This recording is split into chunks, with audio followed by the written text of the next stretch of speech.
Эми мамиледе адамдар 4кө бөлүнөт деп жазып коюңуздар. Мамиледе адамдар 4кө бөлүнөт.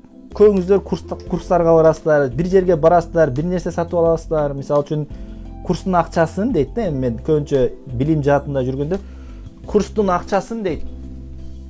Кийинки айда берсем болобу, же болбосо бир 10 күндөн кийин берсем болобу десең, же бир жумадан кийин берсем болобу десең, жок, азыр бер. Азыр бер. Болбосо паспортуңду залогко таштап кет дегендер бар мамиледе. Эми сиз ушундай адам менен мамиле кылгыңыз келип, паспортуңузду алып койсо, сизге ишенбесе, а тескерисинче сиз айтсаңыз мейли. Эми 10 күндөн, 5 күндөн кийин болсо мейли, 5 күндөн, 10 күндөн кийин болсо 10 күндөн кийин бересиң десең, анда сизге болгон кызыгуу пайда болот.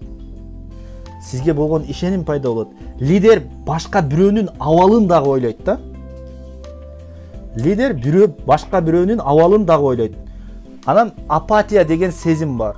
Апатия деген именно лидерде бар. Апатия бирөөнүн жан дүйнөң менен сезе билүү. Апатия бул.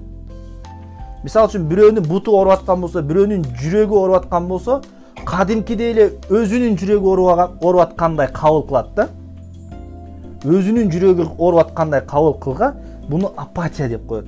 Лидер адамда, жашоодо лидер адам ушундай болуш керек. Мына ушул лидер адам, тип лидера достигает успеха.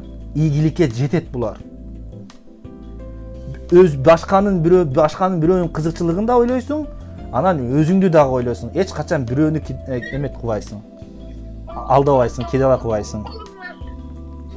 Демек, дагы бир жолу кайталап коем. Мамиледе 4 түрдүү адам болот. Биринчиси жаш бала. Жаш бала. Экинчиси ийилчек.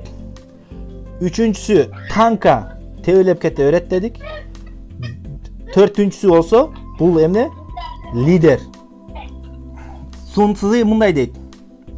Если ты умный, прикинься глупым.